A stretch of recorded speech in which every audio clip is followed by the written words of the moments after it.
Last week we studied the 31 planes of existence and also the lifespan of these planes.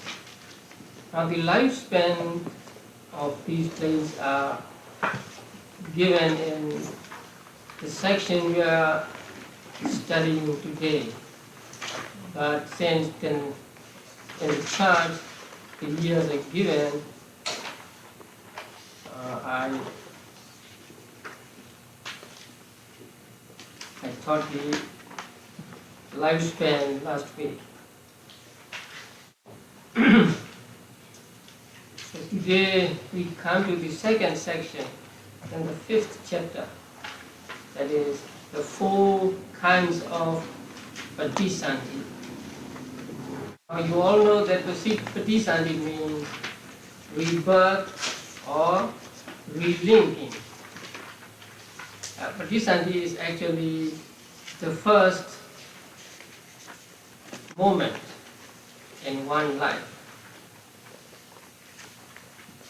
And before we study different kinds of Patisandhi, we must refresh our memory of the 19 chetas that function as Patisandhi, Bhavanga and Juti.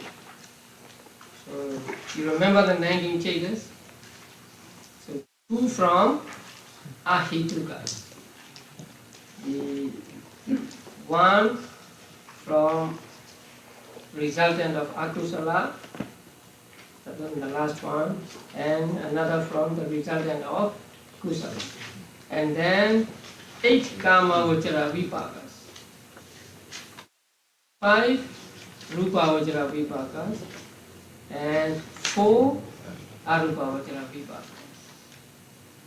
So these 19 chetas function as Patisandhi, Bhavanga and Juti. Okay. Now please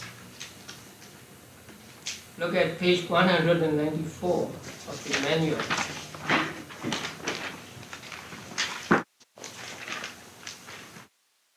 So rebirth linking is 4-fold. There are 4 kinds of Patisandhi. The first one is rebirth linking in the woeful plane. That means it is called Apaya Patisandhi. Patisandhi in Apaya plane. And then number 2, rebirth linking in the sensuous blissful plane. Now what are these sensuous blissful planes?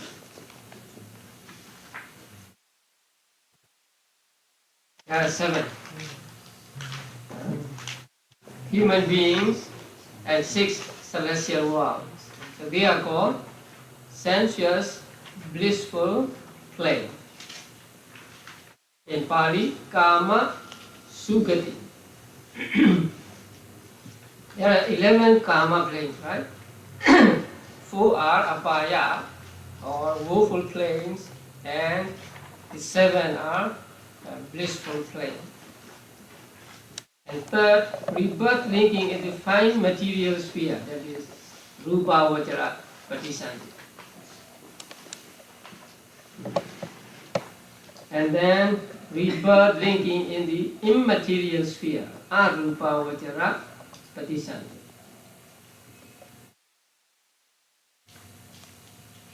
Now, in the woeful states, when a person is reborn in one of these 4 woeful states, in hell or or as an animal or as a Peda or as an Asura. So when a person is reborn in one of these 4 woeful states, his Patisandhi cheta is what? Akusala Vipaka Upekha Sahagata Santirana. That means the Santirana consciousness, investigating consciousness, accompanied by upekha, neutral feeling, and that belongs to akusala vibhaka, the first one. So with that chitta, the person takes patisandhi in 4 woeful states.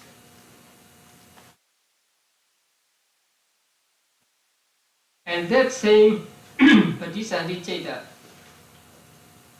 functions as bhavanga during lifetime.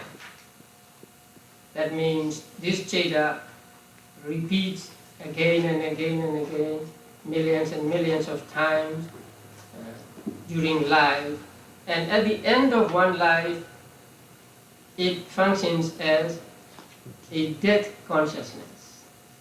So at the end of this session we'll learn that in one life patisandhi, bhavanga and chuti are one and the same type of consciousness. They have same object also.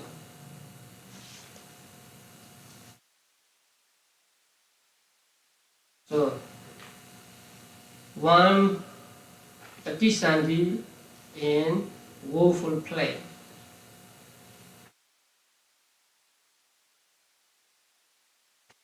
Then there is patisandhi in kama sugati. Now in kama sugati, when a person is born as a human being or born as some lesser devas, then his patisandhi chitta is the santirana accompanied by upekha, but the result of kusala. But this chitta, santirana upekha, result of kusala, is not for every human being.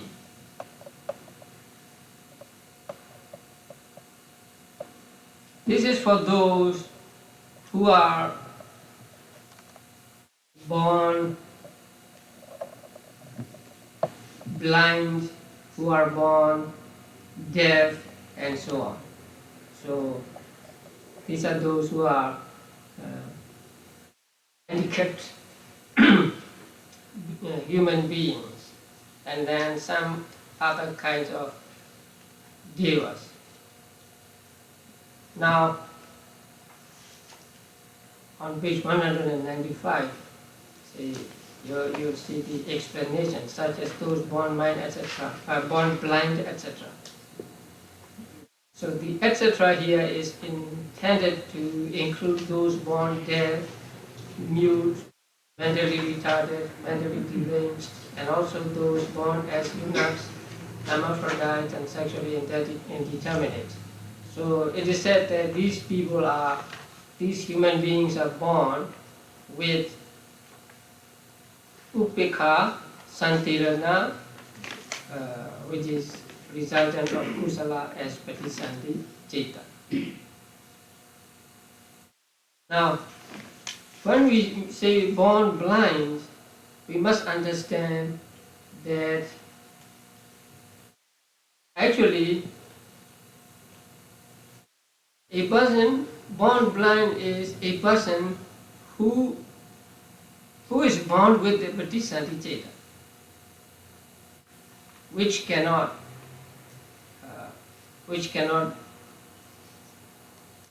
help eye sensitivity arise when it is due to arrive. Now, for human beings, eye sensitivity does not arise until about 11 weeks in a mother's womb. But if that patisandhi chitta has not the power to give rise to the eye sensitivity when it is due, he is called a person born blind. So a person born blind means not born when he comes out of his mother's womb, but even at the beginning of his life, which is the moment of Patisanthicheta. So these people are born as a result of kusala karma, but their kusala karma is so weak, so deficient, that their kusala karma is incapable of generating eye sensitivities. So sometimes a person may be born, a person takes Patisandhi with another type of consciousness, but through some accident or illness, he may become blind in the womb of a mother. So he may be born blind. But such persons are not included here. So the persons included here are those whose karma is so weak that it is incapable of generating eye sensitivity for when it is due to arise.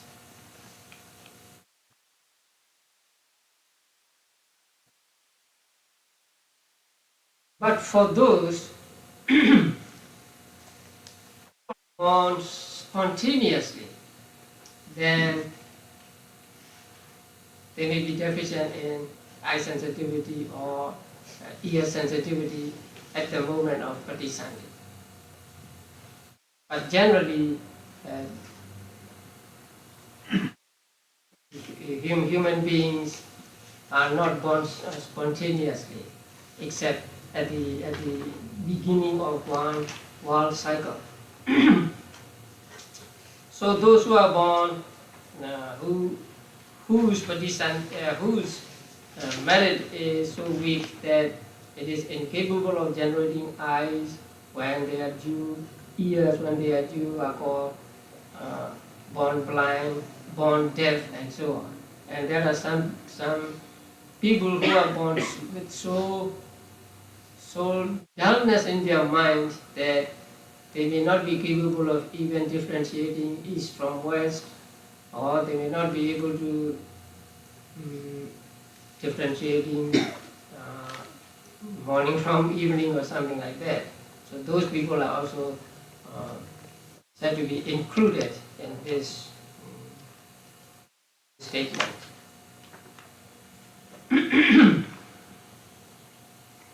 And then some earthbound deities are here. There is some textual problem.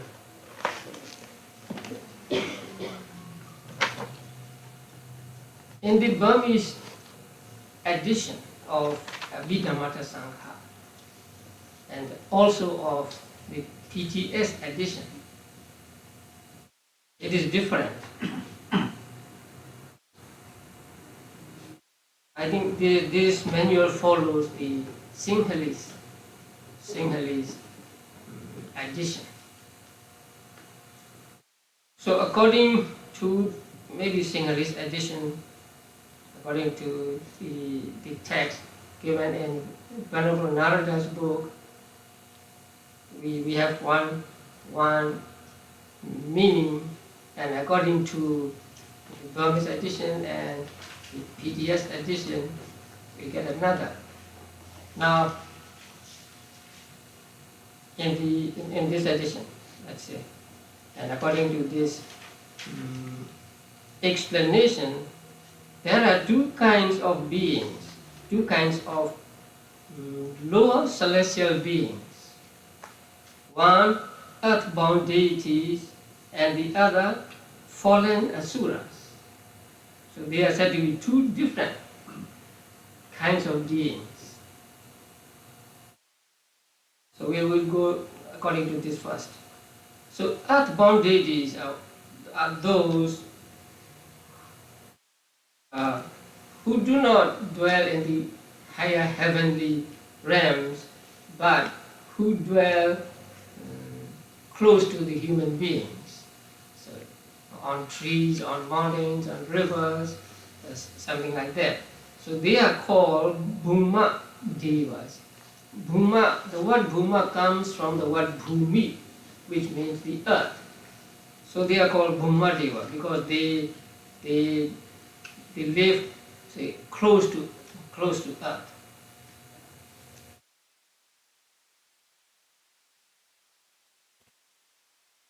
While the more powerful deities in this class may possess double or triple-rooted types of rebirth consciousness, they are often accompanied by retinues which may include deities of defective merit who manage to maintain their lives with difficulty. So these earthbound deities may have some lesser deities as their servants or as their followers, as their retinue, and those have defective merit in their past life, and so although they are born as celestial beings, they may not be as happy or as good as those that are born in higher celestial realms. And those whose merit is defective and so to have to maintain their lives with difficulty are called here earthborn deities. And those deities are reborn with the kusala, vipaka, ubekha, sahagata, sandirana as relinking consciousness. And then there are some asuras who are called fallen asuras, fallen from bliss, fallen from comfort, something like that. So these beings are said to dwell in villages or in the vicinity of villages living off the remains of food discarded by the residents. Like some ghosts. But they don't belong to Apaya, they belong to Jatu Maharaja, the lowest celestial realm. They also haunt or oppress human beings when they fail to obtain food. So when they do not have food, they will haunt you, or they will possess you and then ask for food or something like that. So they are called fallen asuras. Now, so according to this definition, this reading, earthbound deities and fallen asuras are different kinds of beings. But in the Burmese edition, and also in the Buddhist edition, the text is a little different. So according to those editions, earthbound deities and fallen asuras are the same kind of deities. Now, earthbound deities really means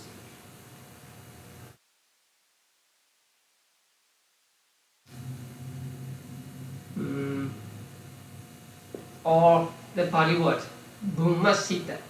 You see the Pali word in the book, Bhuma-sita. So Bhuma means one meaning, and Sita means to depend on. Now here Bhuma means those deities that are born in the vicinity of the earth. So tree deities, mountain deities, river deities, and so on. And those who live depending on those earthbound deities are here called Bhuma Nisita.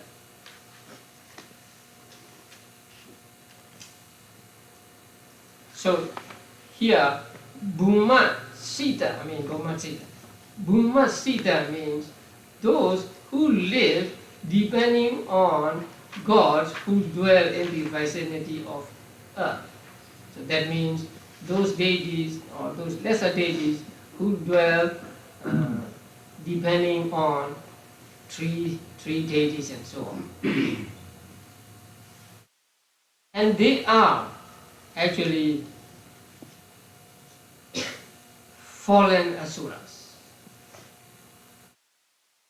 Because they don't have enough to eat, they don't have enough to maybe wear and so on.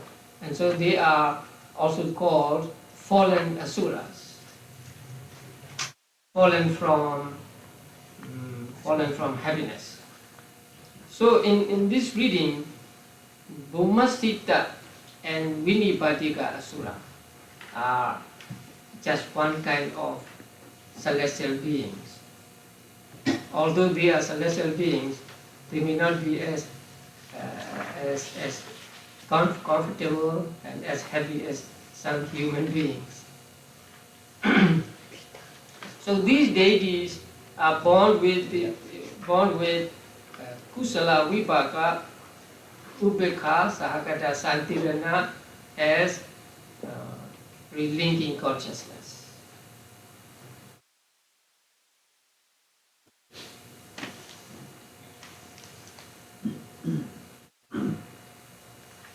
That is sensuous blissful rebirth linking in sensuous blissful plane, but there are some more. Now we come to Mahavipaka, 8 Kama Vajra Vipakas.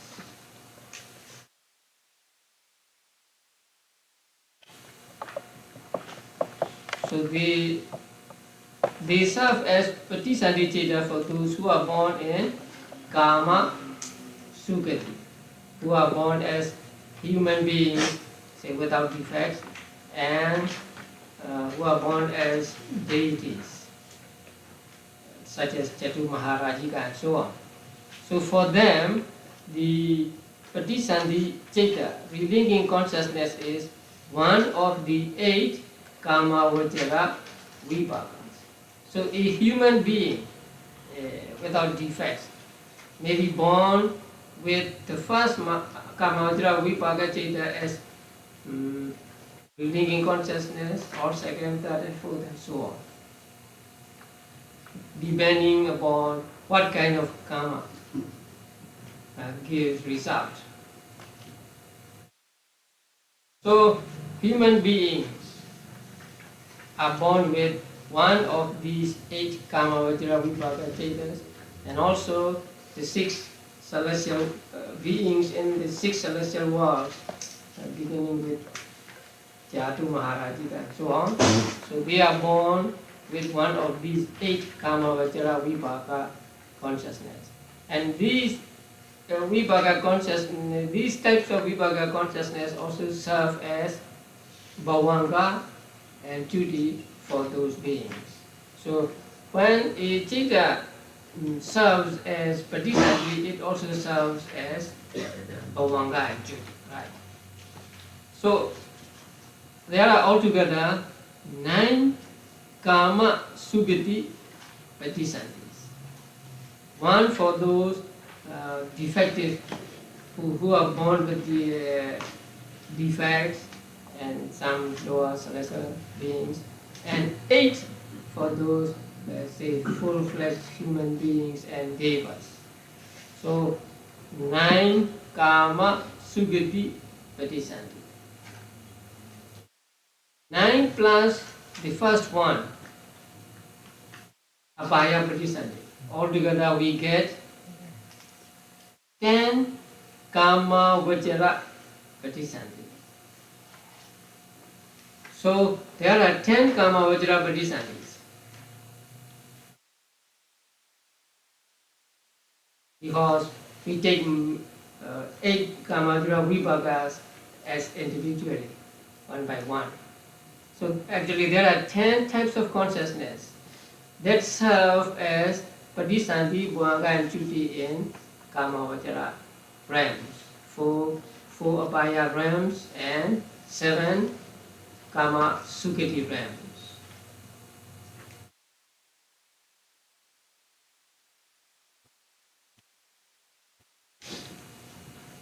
And then in the manual, the lifespan of these beings are given. So we have already studied the lifespan. Today's sheets are just for your information, because We have covered the lifespan last week.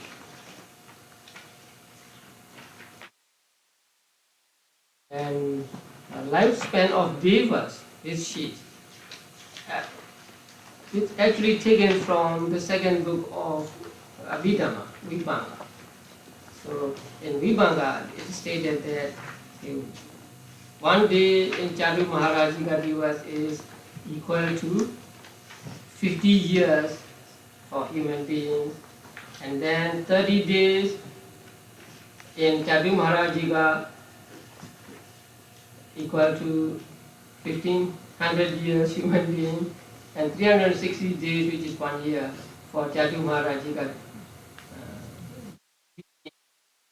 1000 years for human beings, and 500 such years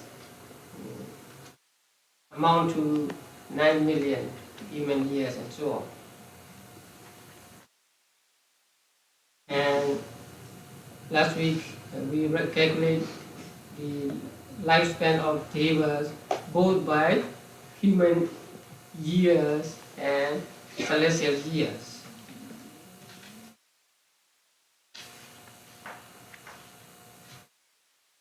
The next sheet is just a tentative.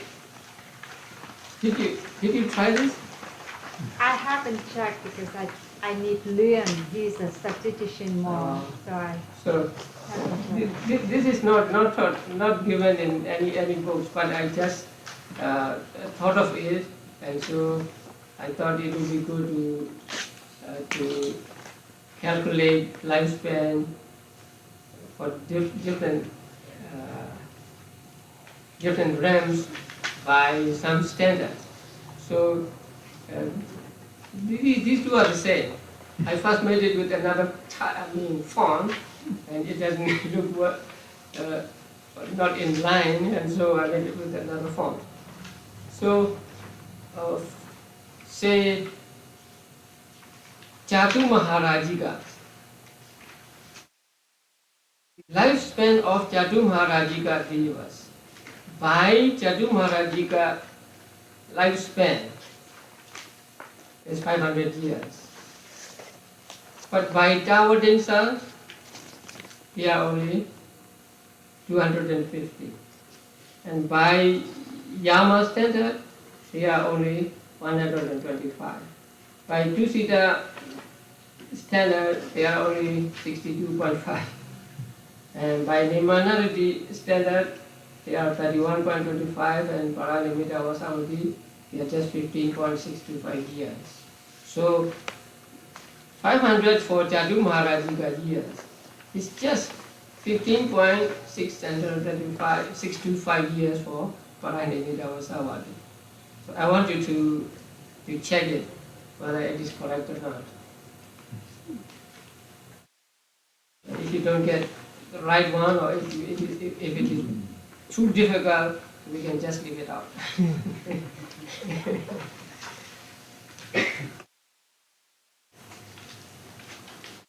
Okay, now we come to the rebirth linking in fine material sphere, page 197.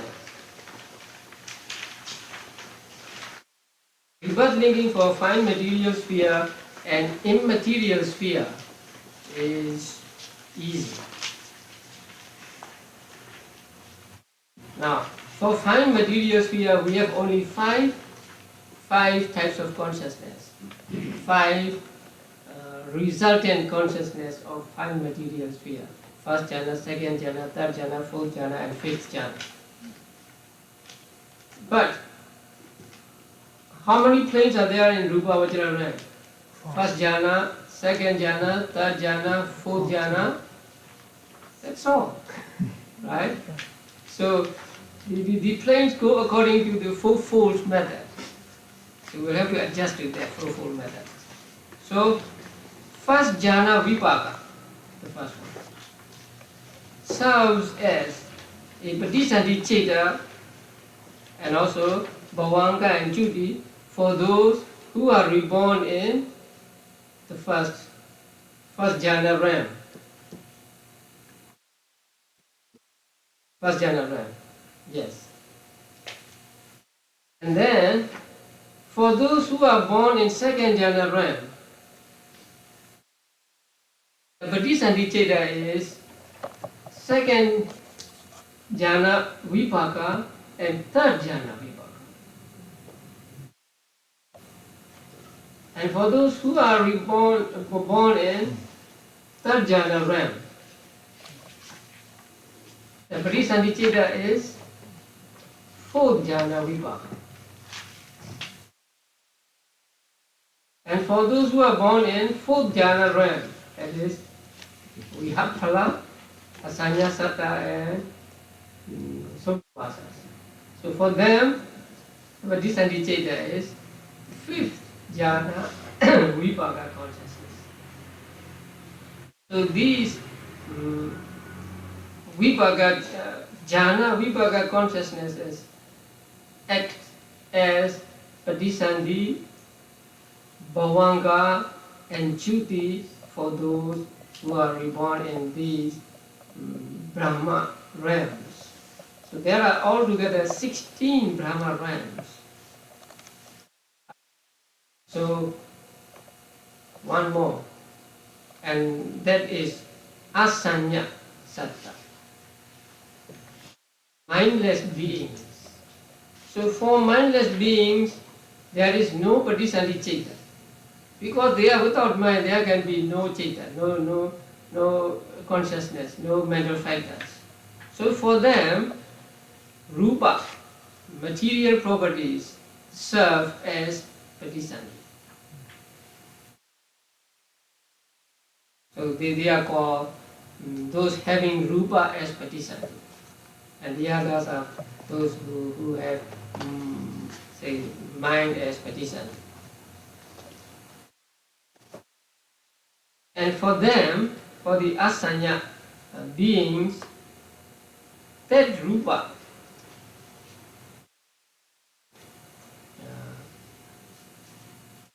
continues to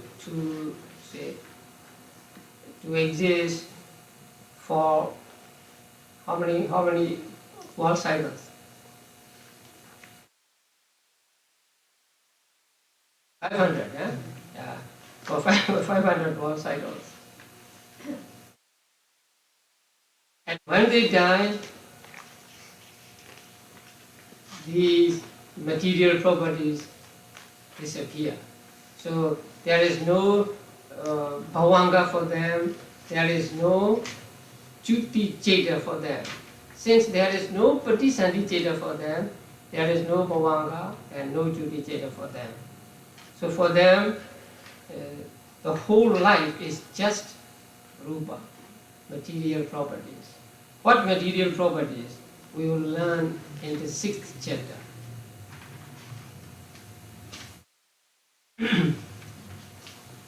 So there are altogether 6 rupa vachara patisandhis.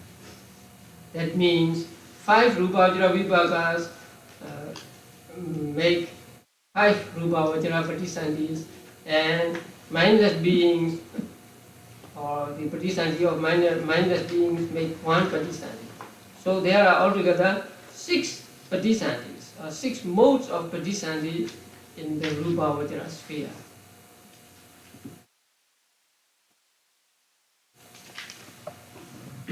You may write the patisandhi chetas in this chart, so that you know at a glance which patisandhi cheta serves as patisandhi in a given rank. And then after that, the lifespan is again given in the manual.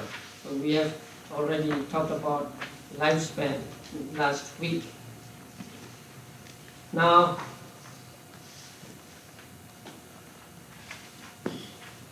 in connection with lifespan of Brahmas, sometimes we need to understand a little about the world cycle, how the world cycle is formed and how it is described, and that I cannot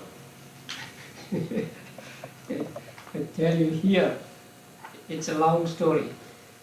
Now, it is explained in the commentaries that one world cycle consists of 4 asankhiya kappas, 4 incalculable, that's called kappas. It's shorter. So one world cycle, one world consists of 4 asankhiya kappas. And 1 asankhiya kappa is equal to 64 antara kappas. I think I talked about it last week. In the manual it is at 20. So now 4 asankhiya kappas are those the periods in one mahakappa, in one world cycle. So one world cycle is divided into four periods. When we talk about asankhiya kappas, we begin with destruction. So the period when destruction takes place, destruction of the world takes place. So it may take long time to destroy the world. The world is destroyed by fire, or sometimes by water, and sometimes by air. So it will take many years for the world to be completely destroyed. So that one period is called, in Pali it is called Samvattakappa, the world of contracting, or the world of destruction. Let us call it the period of destruction. And then another period follows when the world remains as destroyed. Nothing more happens. So first, it is a process of destruction of the world, and then another period is it stays just destructed, just destroyed. And then the third period follows when the new world begins to be created or begins to form. So that also takes a long time for the earth to appear, for the mountains and rivers appear, and then for the realms to appear, and so on. So that takes actually a long time again. Then there comes the fourth period, when the world exists as formed.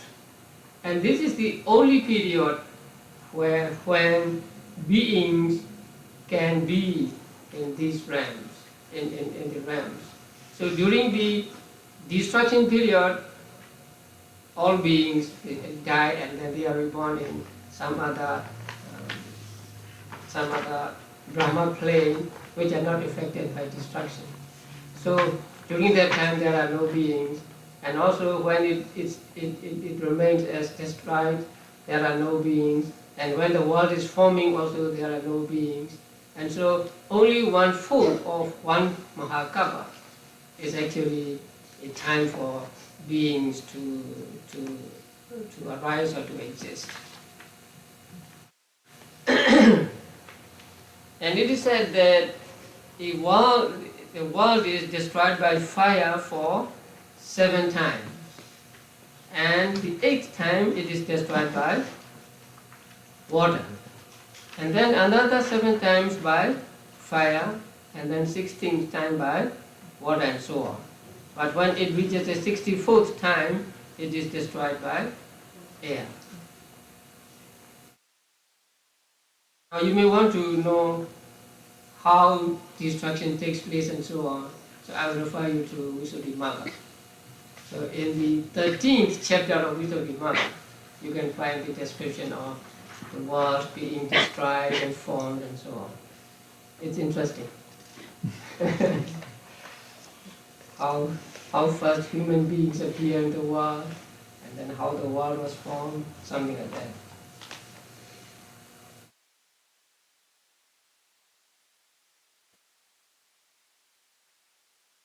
So chapter Visuddhimagga, chapter 13,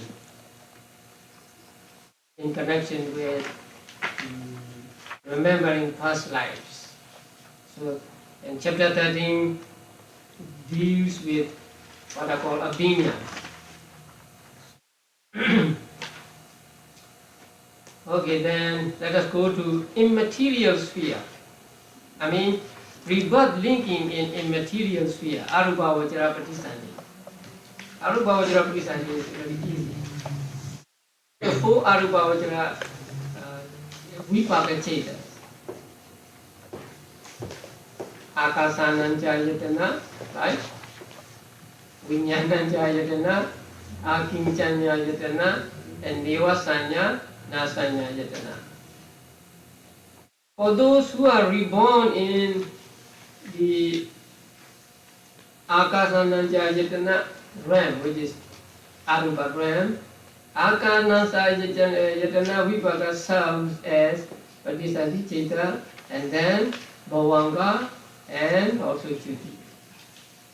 For those who are reborn in the second realm, the second Arupa Vajra Vipaka serves as Pratisthani, Bhavanga, and Chuti.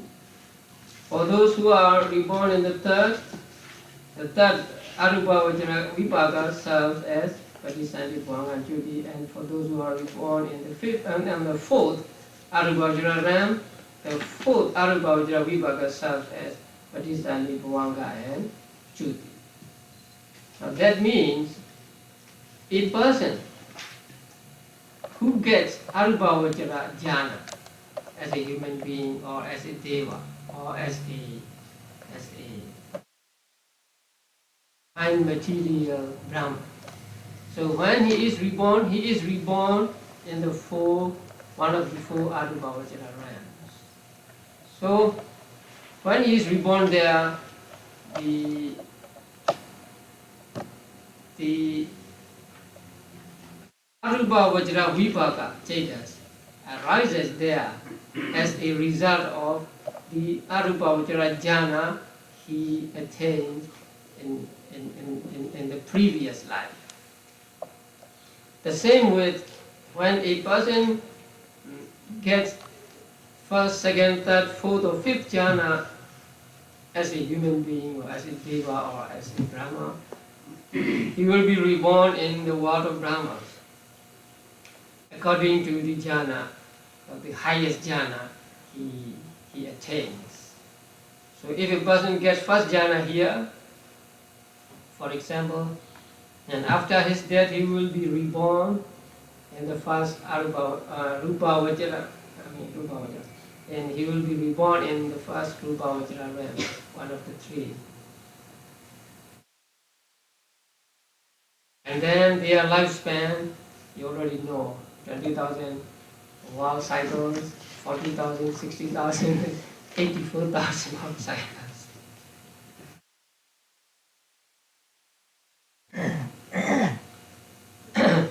So in a given life, Pratisthani, Bhavanga, and Chuti Chetas are actually the same. They have the same object, or have an identical object. Now, Pratisthani Chetas take what as object? Karma or Karma Nimitta or Gati Nimitta, right? Karma or sign of karma or sign of destiny. So if the object of Pratisthani Cheta is karma, then all through the life the object of Bhavanga Chetas is karma, and the object of Chuti Cheta is karma. Same with if the object of Pratisthani Cheta is karma nimitta or gati nimitta, then the same will be taken, the same identical object will be taken by Bhavanga Chetas, and in the end duty or death consciousness.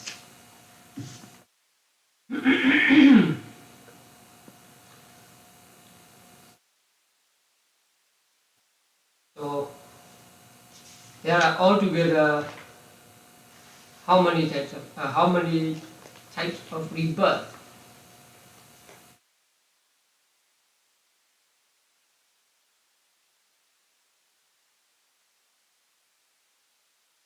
And for Kama Vajra, right? And then 6 for Rupa Vajra and 4 for Arupa Vajra. So altogether 20. And you already know what type of consciousness is a Pradesandhiceta for what realm. So let's go back to the beginning. For those who are reborn in 4 woeful states, what is the relinking consciousness? Akusala, Vipaka, Upekha, Sahagata, Santirana. For those who are reborn as deficient human beings, and also for some lesser deities, what is the relinking consciousness?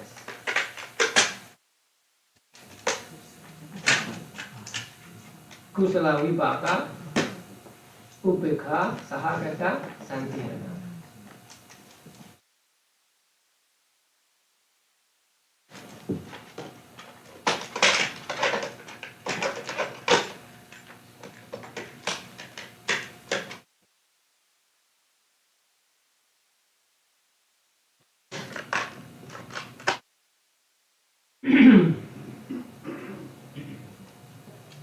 And for full-fledged human beings and for the 6 celestial realms, what is the Patisandhiceta?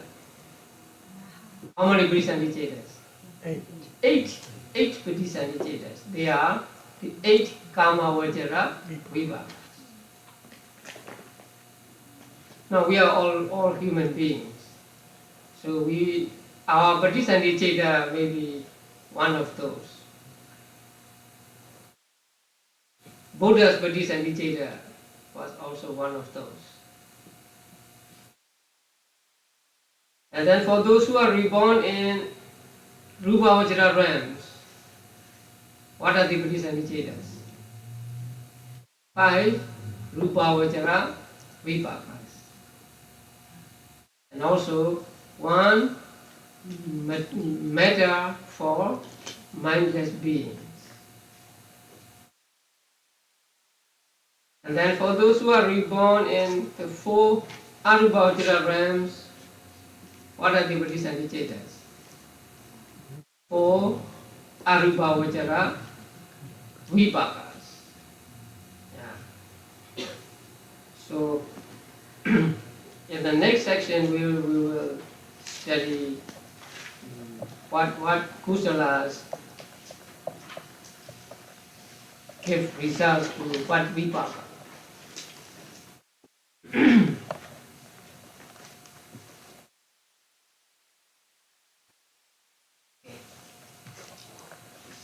So the next section is very interesting section because it is about karma. When it comes to karma, we can relate it to ourselves to some extent. We can understand relating it to ourselves. But the others are very theoretical.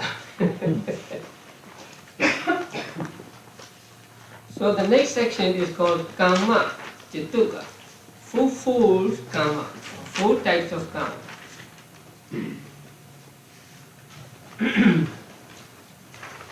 So this section, there are altogether 16 types of karma. 4-fold divisions, 4 groups of 4. So there are 16 types of karma treated in this section. Now the first group consists of 1. Productive karma, 2. Supportive karma, 3. Obstructive karma, and 4. Destructive karma. So there are 4 kinds of karma here. Now, what is karma? If you have been with me, you know what is karma, what karma is. Huh? Karma is volition, cetana. So, technically speaking, karma means cetana, volition, which accompanies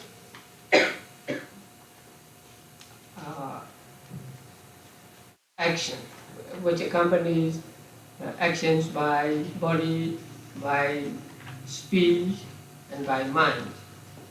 So, popularly we will say karma means action or deed. But technically, or to be exact, then we say karma is a mental volition that accompanies these actions or deeds.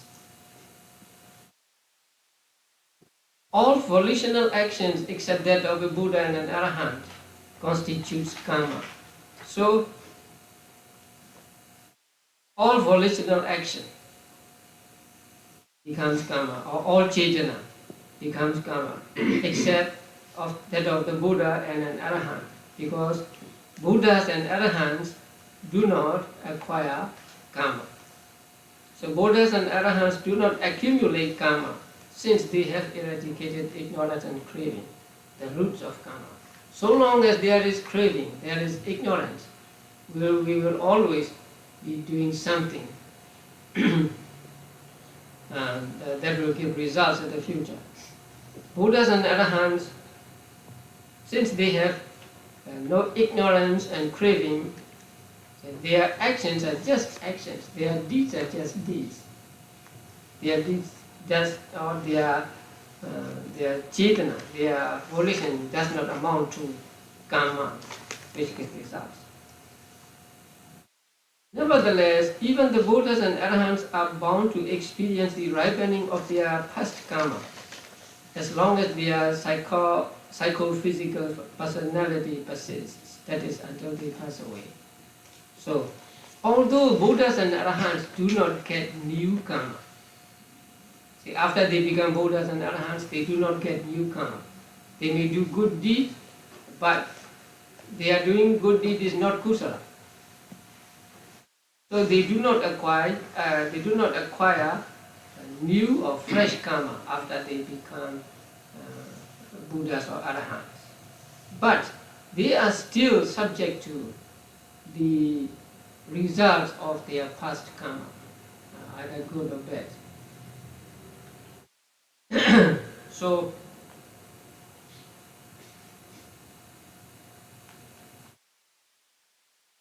even Buddhas and Arahants sometimes still suffer from the results of their akusala karma. Buddha often had a backache or headache.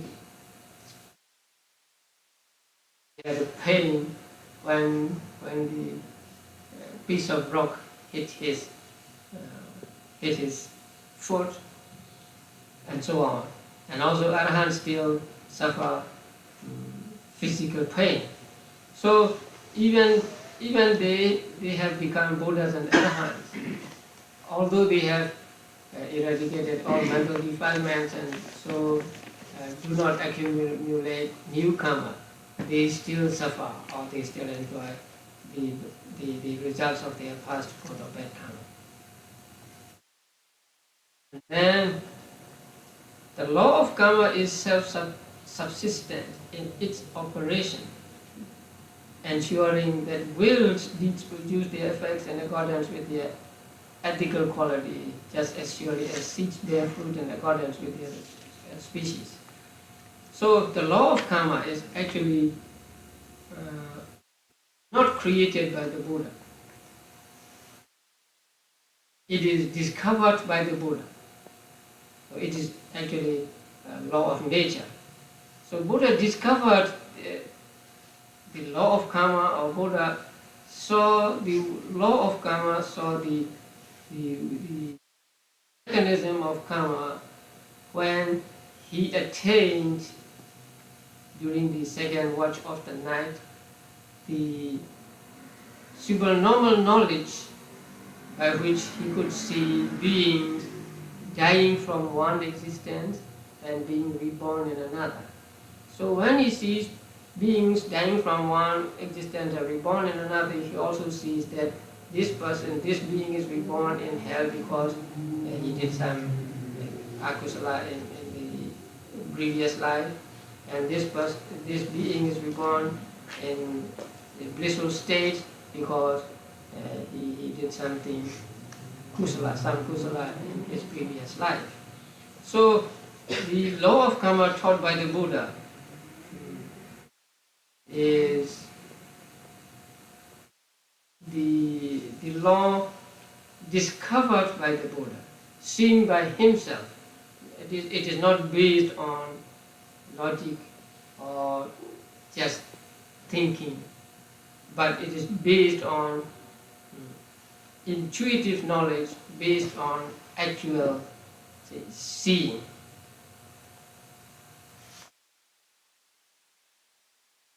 And the direct products of karma are the resultant states of consciousness and mental factors. Now, the word vipaka, you have met the word vipaka many times. So we met it in the first chapter.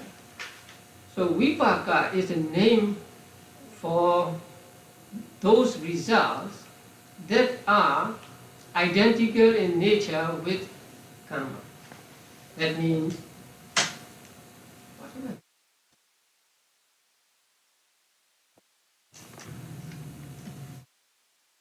so vipaka means a result which must be identical with the karma or with the cause.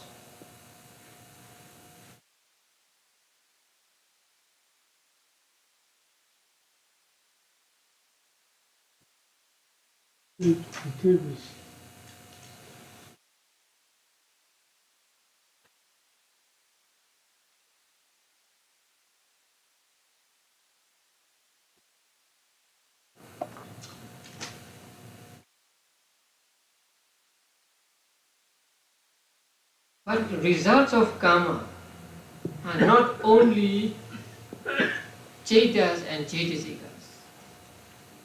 There are results of karma among material properties. Now, when we come to the 6th chapter, we will study which material properties are caused by karma and so on. But the name vipaka is given only to those that are identical in nature with the cause. That means only cetas and cetasikas are called vipaka and not material properties. Although material properties, some material properties are also the result of karma.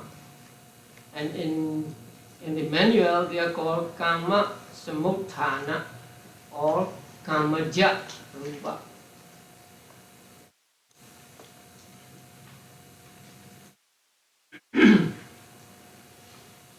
For example, at the moment of rebirth as a human being, there arises one of the 8 karma vajra vipaka cetas. And along with that ceta, cetasikas also arise, right? So that ceta and cetasikas are called vipaka of kusala karma in the past. But along with the cetas and cetasikas, there arise 30 particles of matter for human beings. They are the result of past karma. But they are not called vipaka. They are called karma samutthana rupa. So when we say a karma gives results, we must understand that it gives results not only the cetas and cetasikas, but also rupas.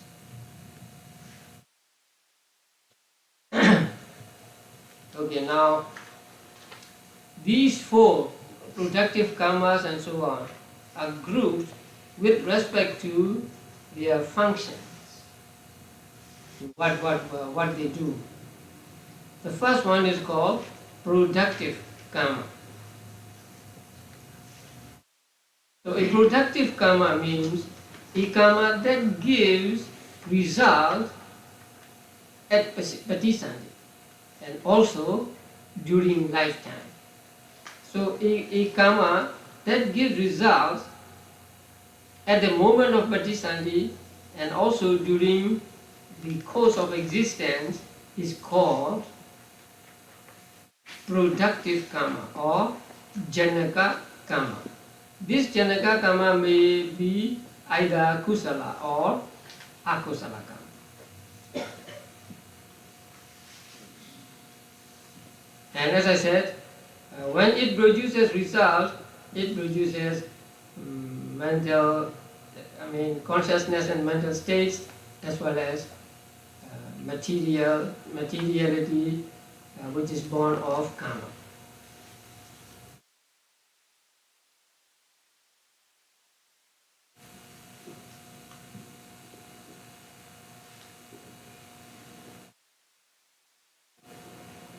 During the course of existence, it produces other resultant cetas and the continuities of karma-born materiality.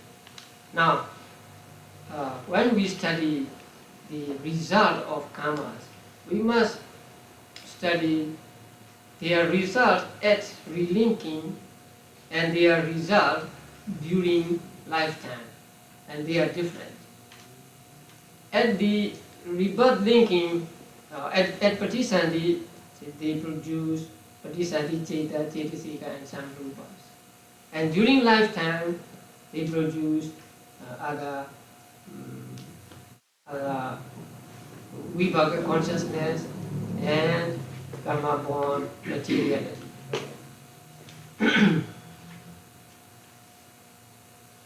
But only a karma that has attained the status of a full course of action, that means a karma which is full-fledged, can function, can have the function of producing, say, rebirth linking. But during the course of existence, all kusala and akusala karmas, without exception, can produce results.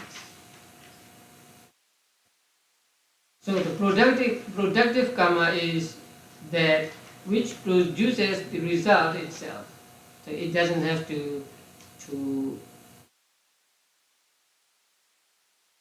get help from others or something like that. So it produces the results itself. Now the next one is supportive karma. It is said that supportive karma does not gain an opportunity to produce its own result. So it does not give results of its own, but it supports the productive karma by enabling it to produce its pleasant or painful results over an extended time without obstruction, or by reinforcing the continuum of aggregates produced by another karma. So it just supports the results of some productive karma. Now the example is given here as when through the productive function of wholesome karma, one is reborn as a human being. So a person is reborn as a human being as a result of productive karma. Now, supportive karma may contribute to the extension of one's lifespan. So he may have a long lifespan, or ensure that one is healthy and well provided with all the necessities of life.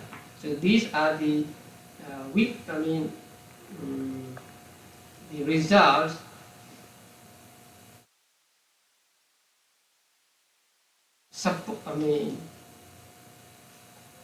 these results we get being supported by this karma or supportive karma. So supportive karma cannot give result by itself, but it helps the result of other karmas.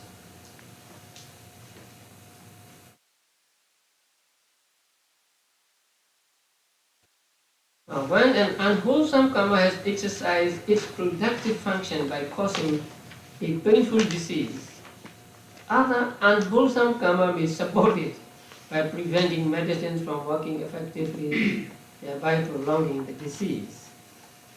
So, the supportive karma just prolongs the result of some other karma. When a being has been reborn as an animal through the productive force of unwholesome karma, so as a result of akusala karma, a being is reborn as an animal. Then supportive karma may facilitate the ripening of more unwholesome karma productive of painful results, and may also lead to an extension of the lifespan so that the continuity of unwholesome resultants will endure long. So a supportive karma is that which just supports or which extends the result of some other, say, productive karma.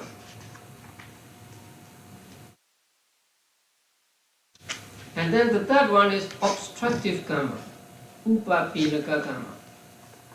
Now, which it cannot produce its own result, but obstructs and frustrates some other karma, countering its efficacy or shortening the duration of its pleasant or painful results. So this is, it also does not give result itself, but it interferes with, actually, it interferes with the result of some other karma. So even though a productive karma may be strong at the time it is accumulated, an obstructive karma directly opposed to it may counteract it so that it becomes impaired when producing its results. Now, example, a wholesome karma tending to produce rebirth in a superior plane of existence may be impeded by an obstructive karma so that it generates rebirth in a lower plane. So the kusala karma is strong enough to give result in superior plane of existence, but an obstructive karma may interfere with it, and so it generates only a rebirth in a lower plane. A karma tending to produce rebirth among high families may produce rebirth among low families because it is obstructed by this karma. Karma tending to longevity may tend towards shortness of life because of the obstruction or interference of this karma. Karma tending to produce beauty may produce a plain appearance, etc. So this karma interferes with or obstructs the result of other karmas. Now, in the opposite way, an unwholesome karma tending to produce rebirth in the great health may be counteracted by an obstructive wholesome karma and produce rebirth in a minor health or among the Vedas. So, a person has done a lot of akusala or a powerful akusala.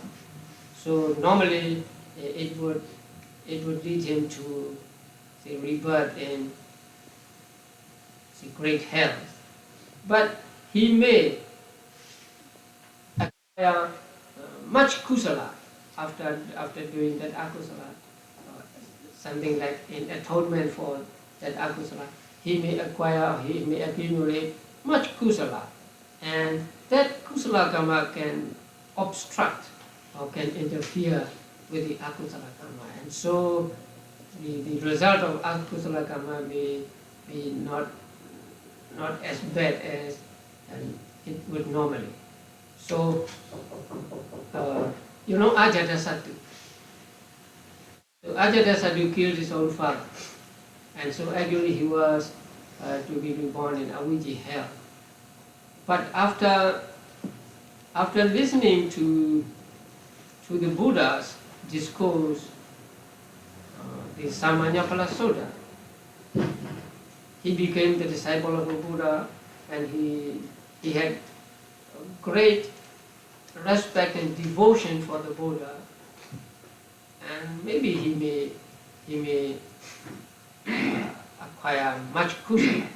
So when he died and he was reborn, he was not reborn in Awiji hell, but some smaller hell near Awiji. So a karma can obstruct another karma. A good karma can obstruct bad karma, and bad karma can obstruct good karma.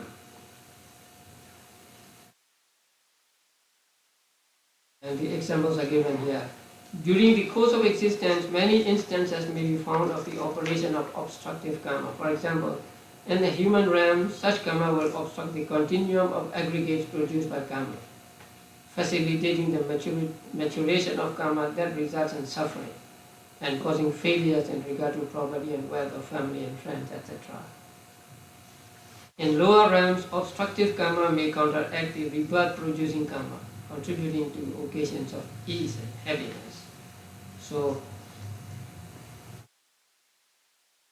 although a being may be reborn as an animal, but an obstructive kusala karma can help him to get ease and happiness, comfort in that life. Now the last one is destructive karma. It is also wholesome or unwholesome. It supplants other weaker karma, prevents it from ripening, and produces instead its own result. It is called destructive karma, killing karma, something like that. So it prevents the result of other karma and gives its own result. According to this explanation. Now, somebody born as a human being may, through his productive karma, have been originally destined for a long lifespan. But a destructive karma may arise and bring about a premature death. Like the Vataka, swallowed by the earth and born in a Awiji hell. First he had supernormal powers, but they disappear when he began to plot against the Buddha. And when he died, he was swallowed by the earth, and he was reborn in Awiji hell. So there is a heinous crime of causing the blood to be congealed in the Buddha and causing the schism in the Sangha. That destructive karma was so powerful that it cuts the result of the kusala karma and immediately taken to hell. At the time of death, at first, a sign of bad destination may appear by the power of an evil karma. So by the power of akusala karma, a sign of bad destination may appear to the person who is dying. That means he is going to have a bad rebirth. But then a good karma may emerge by itself, or influenced by those who are near him, and that karma expels the bad karma. And having caused a sign of good destination to appear, produce rebirth in the heavenly world. So that is also destructive karma. First, you know the story of the hunter who in his old age became a monk, and then when he was about to die, he had bad signs of destiny. Then his son, who was an arahant, brought him to the pagoda, and then had the flowers brought to him and let him offer flowers to the Buddha, and then the signs of good destiny appeared to him. So his offering of flowers and that karma was a destructive karma. It prevents the ripening of a bad karma and instead give good results. So after his death, that man was reborn in the celestial world. Now, a bad karma may suddenly arise, cut off the productive potential of a good karma and generate rebirth in a woeful realm. So this is the opposite case. Somebody may have good sign of destiny first, but later a bad karma may arise and then give him a bad sign of sign of bad destination, and so it will take him to a woeful realm. So, destructive karma can be both kusala and akusala, and it cuts the result of the other karma, and it gives result itself. Now, sometimes it does not give results. It just cuts off the results of another karma.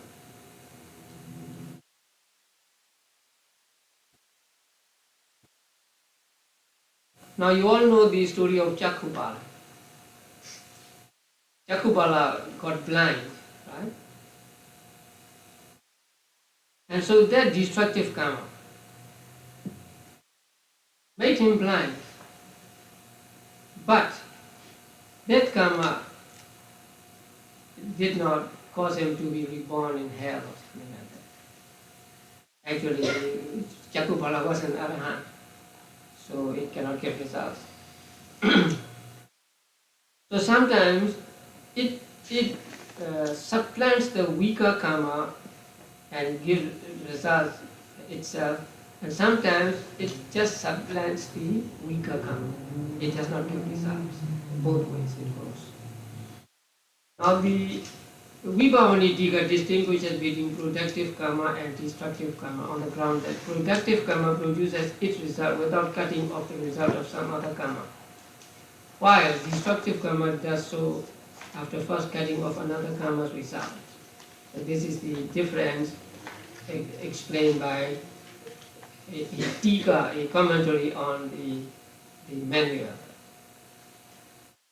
But other teachers cited by Vibhavini in the same book hold that destructive karma does not produce its own results at all. It completely cuts off the result of other karma, giving still the third karma the opportunity to ripen. So what's happening here?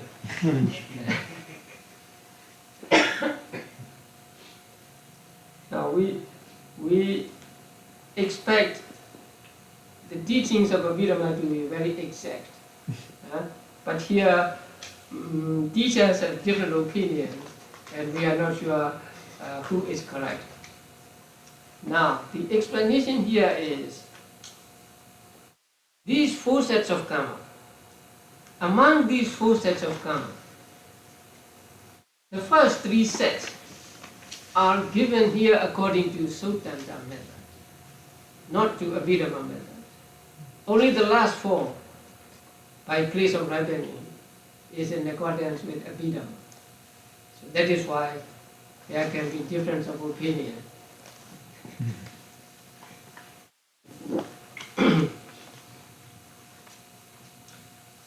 So these four are the first group in the four groups of four karmas treated in this section. And after giving the names of the karmas, then the section will teach us what results are produced by what karma.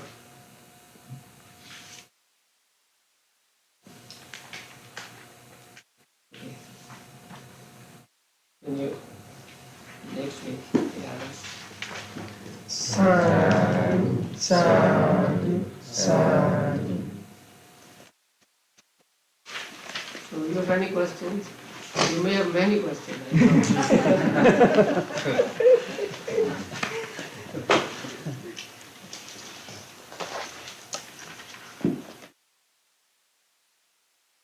I know. In the example between the kusala and akusala karma, about how an amount of salt in a small amount of water produce different than in a big amount of water. So does it say here the obstructive and the supportive function of karma when we use that example of having the water diluting the soul? That can be obstructive and also destructive karma. Because a person has done akusala and then he does much kusala, right?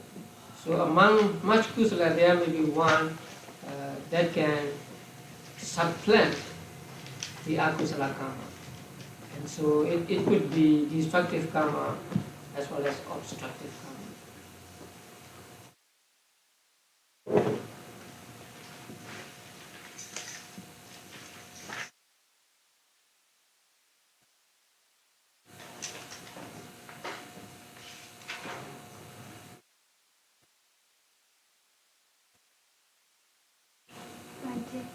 Therefore, the obstructive karma and destructive karma, it's sort of more active because we can think that way, that we have that option available. So like we say, if we make an akusala, and after that, we try to compensate by doing a lot of kusala. So if we follow this way of thinking, then that's how you know, a regular way of saying you can change your destiny. To some extent, yes. If we have much obstructive karma, say much kusala karma which can obstruct akusala karma, then the result of akusala karma will be obstructed. So either kusala or akusala, which becomes obstructive, will interfere with the results of the other kusala or akusala karma. So that is why we are encouraged to do much kusala, so that we can at least obstruct the results of akusala karma.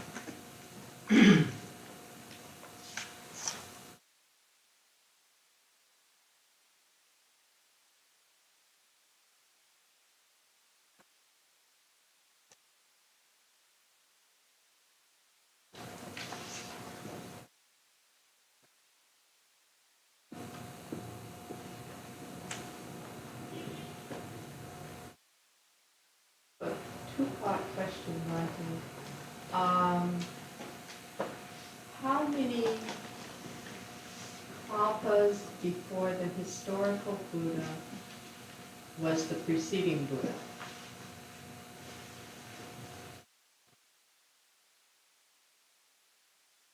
How many? How many kalpas? How many kalpas? I'm not sure. Oh, they belong to the same kalpa. Okay.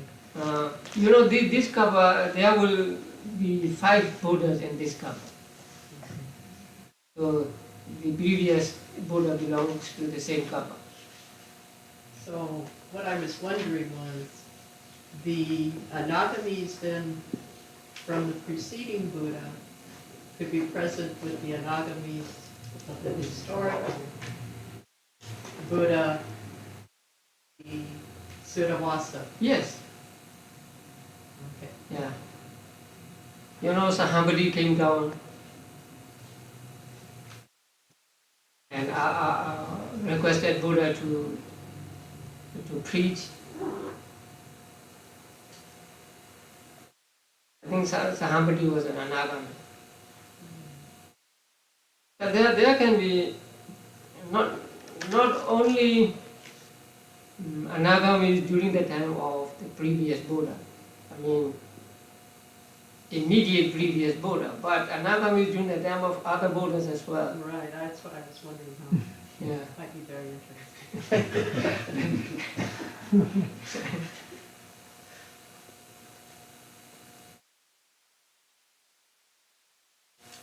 I have a question referred to this handout. Yes. There, after 7 times of fire destruction will come water destruction. Yes. On each time, how long is each time? One maha, you know, there's mahakapa, yes. One mahakapa. I think I explained to you that there are 4 periods in one Yes. mahakapa, right? Yes. How long would that one full period?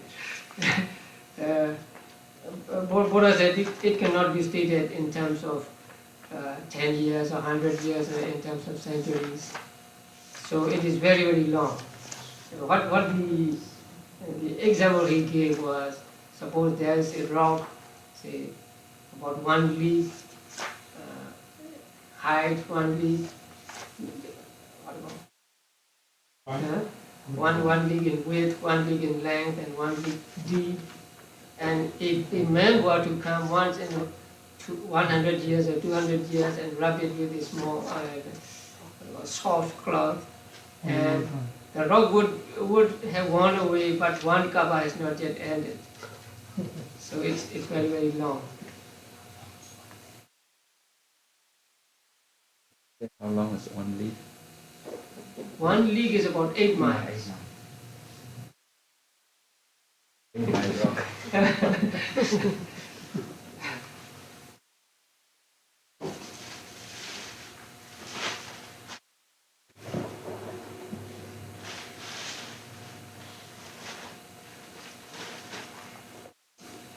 Okay.